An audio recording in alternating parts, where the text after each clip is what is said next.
사랑하는 식구 여러분, 안녕하셨습니까? 오늘은 흥남 감옥에서의 전도와 기타 몇 가지 일화를 중심으로 알아보는 시간을 가지도록 하겠습니다. 먼저 문총재님의 말씀을 보도록 하겠습니다. 흥남 감옥에서는 영계가 전도했다. 한국의 서대문 형무소에서도 그랬고, 미국의 형무소에서도 그랬고, 일본의 형무소에서도 그랬습니다. 흥남 감옥 같은 데서는 영계에서 전도했잖아요. 영계가 전부 가르쳐 준 것입니다. 내가 있는 방과 그곳의 번호까지 가르쳐 준 것입니다. 네가 미숫가루를 받았으니 아무개에게 3분의 1을 갖다 주어라 하는 것입니다. 그런 것이 믿어져요? 성경에서 그런 영적인 일들이나 기적이 벌어진 것은 있어도 과학이 발달한 현 세계에 영계를 통해서 하는 그런 일은 있을 수 있어요? 그건 통일교회만 있는 것입니다. 다른 교회는 하나님이 주었지만 통일교회에는 하나님이 살아 있는 것입니다. 예수님이 감옥으로 몰려가지고 죽은 것과 마찬가지로 나도 감옥에 들어가서 십자가의 길을 갔습니다. 예수가 죽고 나서 12제자를 로마에 남기고 역사한 것을 나는 흥남 감옥에 들어가서 12제자 이상을 전도해야 합니다. 그런데 영계가 동원이 되어서 전도를 했습니다. 내가 흥남 감옥에서 누구도 부인할 수 없는 실적을 세워서 모범수가 되어 그 포악한 환경에 있어서 별 잡음 없이 공산당 자신들이 나를 참수할 수 없고 제거시키려야 제거시킬 수 없게 된 거예요. 나를 제거시키게 되면 매일같이 1,000명 가까운 사람들이 일하는 목표에 지장을 가져와요. 나는 모범적인 노동자가 된 거예요. 무엇을 하나 해도 본이 됐다고요. 선생님은 어디에 가나 모심의 생활을 통해서 승리의 기준을 세웠습니다. 선생님이 흥남 감옥에 가서 공산 치하의 모진 압제와 학대를 받게 된 이유는 하늘의 섭리의 한 기준을 놓고 승리해야 할 1,000명이 있었기 때문입니다. 사탄의 총칼 앞에서도 이 옥문을 열고 나갈 수 있는 하늘의 사람을 찾는데 하늘은 다 찾게 해 주었습니다. 선생님이 직접 말을 하지 않아도 영계의 영인들이 전도를 해가지고 선생님을 따르게 했습니다. 공산당들이 감방에 첩보원을 배치하면서 정보 수집을 하고 있는 판국인데 말을 어떻게 할 수 있겠어요? 다들 입을 다물고 있지만 자기 선조들이 직접 나타나 가지고 전도하는 것입니다. 그리하여 선생님은 예수님을 버리고 도망갔던 12제자 이상의 제자를 감옥에서 찾은 것입니다. 감옥에서 추역하는 시간이 되면 공산당들의 심한 감시 속에서도 그 사람들이 선생님을 만나려고 했습니다. 모든 사람들이 일하러 가기 위해 낭하에 나와, 여기서 낭하라는 말은 건물의 이제 내부의 통로를 얘기하는 겁니다. 낭하에 나와 웅성웅성 하는데, 물론 거기에 간수들이 총을 들고 지켜 서 있지만, 그 간수가 서 있는 바닥으로 기어서 오니까 알게 뭐예요. 간수들은 항상 고개를 들고 다니거든요. 하늘이 택해 만나게 해준 사람들은 그렇게 기어와서라도 선생님께 먼저 인사하려고 했던 것입니다. 지금도 그때를 생각하면 잊혀지지 않습니다. 사랑하는 식구 여러분, 흥남 감옥에서는 공산당들의 첩보원이 있었기 때문에 옆에 있는 사람에게도 마음대로 말할 수 있는 자유가 없었다고 했습니다. 그러한 환경 가운데 우리 문총재님이신 참아버님은 최소한 12명의 제자들을 찾아 세워야 됩니다. 그러면 말도 할 수 없고 가르칠 수도 없고 사방에 첩보원들이 깔려있는 환경 가운데 참 아버님께서는 어떻게 그들을 전도하셨을까요? 우리 문총리님이신 참 아버님은 말씀하시기를 그것은 영계를 통해서 하셨다고 하셨습니다.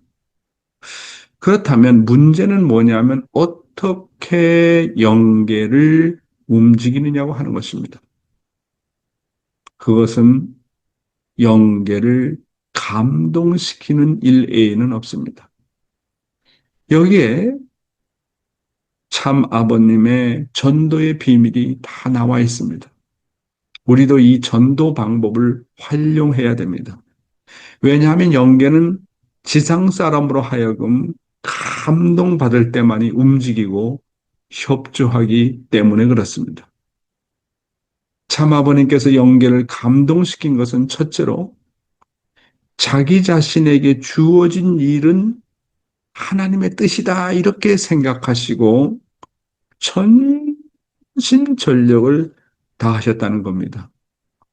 그래서 누구도 부인할 수 없는 심지어는 사탄도 인정하지 않을 수 없고 참소할 수 없는 실적을 세우셨다고 하는 것입니다.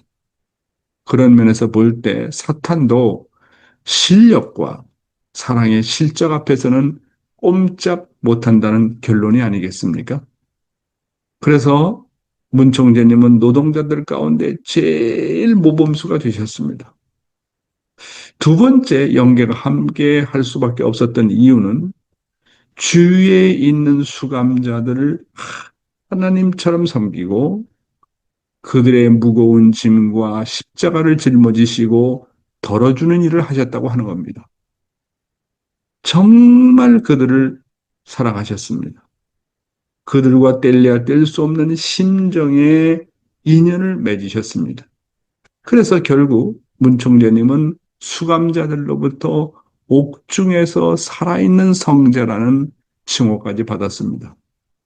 그러므로 정성 중에 정성은 주어진 일을 하나님의 뜻이라고 생각하고 주어진 책임에 가장 솔선수범하고 부모의 심정과 종의 몸으로 그들의 십자가를 대신 짊어지고 감동시키는 일인 것입니다. 그런 의미에서 본다면 사람을 감동시키는 일이 뭐라고요? 바로 하나님을 감동시키는 일이라고 하는 것입니다. 예수가 십자가의 자리에서 원수까지도 사랑한 참사랑이 오른편 강도를 감동시켜가지고 예수님을 자동적으로 따르게 했습니다. 오른편 강도를 감동시킨 것은 예수의 믿음을 통해서 된 것이 아니었습니다. 또한 예수의 이적과 기사가 아니었습니다. 예수의 참사랑이 사람을 사랑하는 예수의 참사랑이 원수까지도 사랑하는 그 참사랑이 오른편 강도를 완전히 감동시키고 굴복시켰습니다. 사랑은 참사랑은 말을 하지 않아도 영적으로 옆 사람이나 영계와 온 우주에 전파하게 되어 있다고 말씀하고 있지 않습니까? 사랑은 시간과 공간을 초월하기 때문에 말 없이도 어디에도 다 통한다고 하는 것입니다. 그러므로 내가 말 못한다고 원리를 모른다고 전도할 수 없다고 하면 안 됩니다. 영계는 내가 정말로 참되고 진실하면 협조하고 도와주게 되어 있습니다. 그런데 영계가 나를 도와주지 못하는 것은 내가 진실되지 못하기 때문에 그렇다는 것입니다. 문제는 내가 전도가 된다, 안 된다고 말하기 전에 내가 상대에 대한 사랑이 얼마나 크냐, 내가 상대에 대한 애착심이 얼마나 크냐, 그리고 내가 상대에 대한 나의 정성이 얼마나 크냐, 내가 상대에 대한 사랑이 정말 진실하냐, 진실하지 않느냐를 먼저 살펴보아야 됩니다. 그리고 그 사랑이, 사람을 사랑하는 사랑이 정말로 간절하게 되면 통하게 되어 있습니다. 그래서 우리가 정성을 드리는 목적은 나의 간절한 마음, 이 간절함을 우러나게 하기 위해서, 자아내게 하기 위해서 하는 것입니다. 참아버님께서는 흥남 감옥에서 다른 수감자에 대한 사랑과 애착심이 정말로 남달랐습니다. 참아버님은 그들을 자식으로 품고 진심으로 사랑했습니다. 여기에 영계가 정말 감동하는 것입니다. 참아버님의 정성과 사랑에 영계가 감동해가지고 하늘은 수감자들의 조상을 동원시켜서 참아버님께 먹을 것을 드리게 하고 참아버님이 어떤 분인지를 꿈을 통해서 혹은 영적으로 알게 하셨던 것입니다. 그러니까 한마디로 말해서 영계가 전부 다 가르쳐 준 겁니다. 참아버님이 있는 방과 심지어는 방 번호까지 가르쳐 주신 것입니다. 네가 미숫가루를 받았으니 아무개에게 3분의 1을 갖다 주어라고 한 것입니다.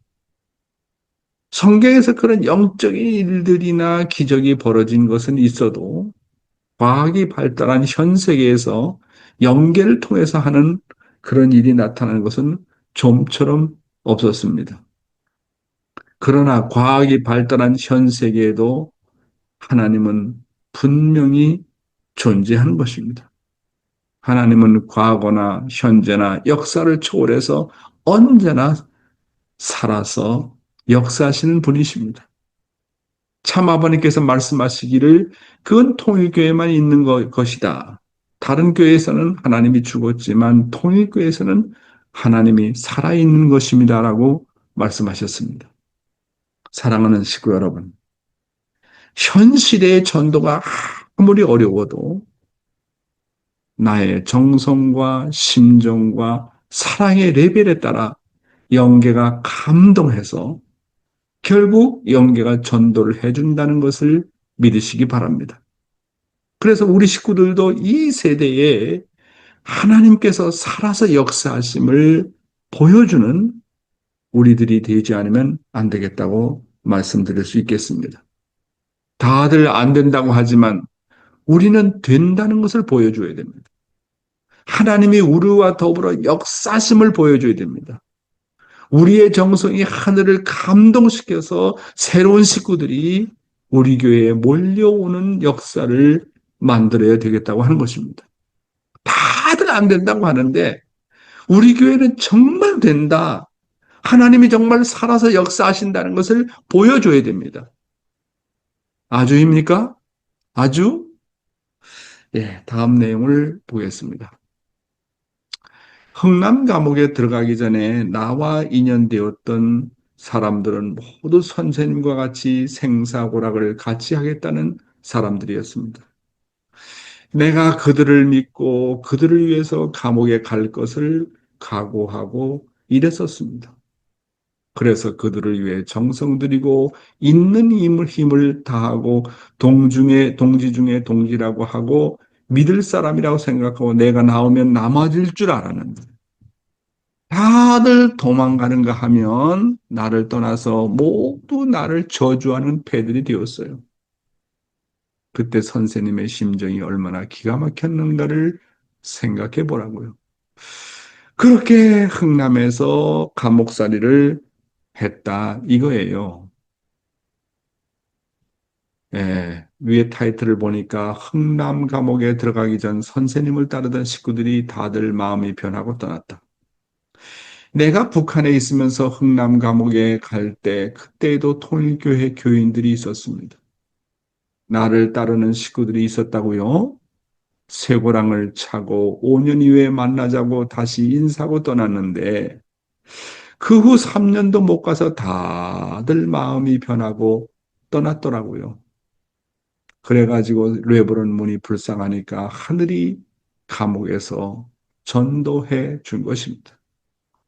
그래서 감옥에 동지가 생긴 것입니다. 사회 동지가 아니에요. 죽느냐, 사느냐 하는 사선에서 결탁한 동지가 생겨난 거예요. 여러분, 이것은 지나가는 말이 아닙니다. 인간은 그렇게 변덕 부릴 수밖에 없는 존재들입니다. 여러분들, 예수님을 따르던 세 명의 수제자 베드로, 야고보와 요한을 비롯해서 12제자가 십자가를 져야 할 예수님을 두고 도망가지 않았어요? 사랑하는 식구 여러분.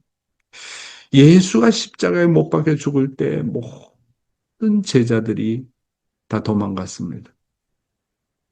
그런데 그런 사망의 자리에서 오른편 강도가 예수님의 원수에 대한 사랑에 감동을 받고 예수의 제자가 되지 않았습니까? 참 아버님도 당신을 따르던 식구들이 변절하고 다 떠났지만 예수의 십자가의 자리와 같은 감옥에서 제자가 생기고 동지가 생겼습니다. 이런 것을 바라볼 때 하나님은 절대로 손해를 보게 하시는 분이 아니라고 하는 겁니다. 하늘에 대한 불변의 신앙과 정성은 언제나 결과로서 나타나게 마련인 것입니다. 그래서 문총재님이 자주 하시는 말씀입니다. 완전한 플러스는 완전한 마이너스를 창조합니다. 내가 정성 들인 사람이 잘못되면 하늘은 보다 더 준비한 사람을 보내십니다. 그래서 내가 드린 정성은 결코 헛되지 않다는 것을 믿으시기 바랍니다. 사람이 안 알아주고 한때 배반을 해도 영계와 하늘이 알아줄 때가 반드시 온다고 하는 것입니다. 다음 말씀입니다. 그 다음에는 남한에 와서도 감옥에 갔습니다. 감옥살이를 또 했어요. 그때에도 맹세했던 모모 사람이 있었는데 내가 쇠고랑을 차고 법원에서 재판을 받을 날을 기다리고 있으니까 그 사람이 내게 아직까지도 정신을 못 차렸구만. 뭐 뜻을 따라간다는 사람이 왜 저래? 감옥에 가는 것이 일수로구만. 이러는 거예요. 그 말을 내가 지금도 잊지 않고 있다고요. 그래서 내가 그때 결심한 것을 지금도 잊지 않았습니다. 아무리 어려움이 있더라도 그때를 생각하는 거예요. 나는 어떻게 하든지 뜻을 이루겠다. 누가 뭐라고 하든지 뜻을 이루겠다고 생각하는 거예요. 사랑하는 식구 여러분. 저는 배신한 이 식구에 대한 이야기를 아버님으로부터 들으면서 그 배신한 식구의 모습이 바로 나의 모습이다라는 생각이 들어갔습니다. 나도 저렇게 언제든지 배반할 수 있는 성품을 가지고 있지 않나 하는 반성을 하게 됩니다. 참 아버님께서는 말씀하시기를 타락한 인간의 수준은 다 거기에서 거기다라고 하셨습니다. 우리는 배신의 후손들입니다. 언제든지 참부모님을 배신할 수 있는 우리를 참부모 하늘은 지금까지 기르고 교육하고 상상할 수 없는 투입을 해 오셨습니다. 우리는 그런 것을 생각하면 하늘 앞에 정말로 고개를 들 수 없는 존재들입니다. 자, 그러면 어떻게 이런 상황을 내가 극복할 수 있겠느냐 하는 것입니다. 다들 배반한다고 하지 않습니까? 자, 그렇게 어려운 상황에 올 때 나는 과연 그런 상황을 어떻게 극복할 수 있느냐고 하는 것입니다. 성경에 그 답이 나와 있습니다. 뭐라고 그랬습니까? 남의 죄를 내 죄로 알면 내 죄가 정산이 된다는 것입니다. 이것이 바로 타락성과 죄를 청산하는 방법입니다. 그러나 남의 죄를 남의 죄로 여기고 남을 탓하면 나도 언젠가는 하늘을 배신할 수 있고 참 부모님을 떠날 수 있는 사람인 것입니다. 여러분, 거룩이라는 것이 다른 것이 거룩이 아니라 남의 죄를 나의 죄로 아는 것이 바로 거룩인 것입니다. 그래서 우리가 정말 남이 죄 저지른 것을 보면 저 죄가 남의 죄다, 나의 죄다. 그 예수님의 제자들이 예수님을 배반하고 도망갔지 않습니까?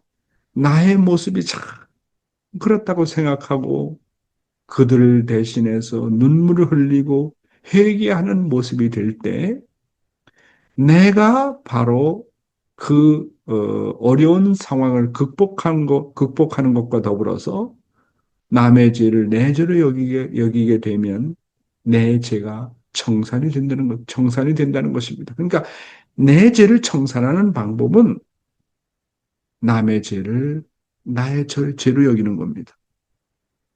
원망과 불평할 수 있는 자리에서 감사하는 마음으로 넘어가는 겁니다.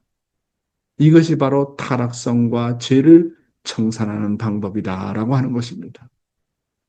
오늘 우리 참 아버님은 흥남 감옥에서 또 남한의 감옥에서 수없이 감옥을 드나들면서 당신을 배반했던 사람들을 놓고 긍휼을 베풀고 그들을 위해서 기도하고 그들을 위해서 늘 염려하면서 품고 살아오신 삶이었다는 것을 우리는 흥남 감옥의 노정을 통해서 다시 한번 배우게 됩니다. 오늘의 말씀은 여기에서 마치겠습니다. 감사합니다.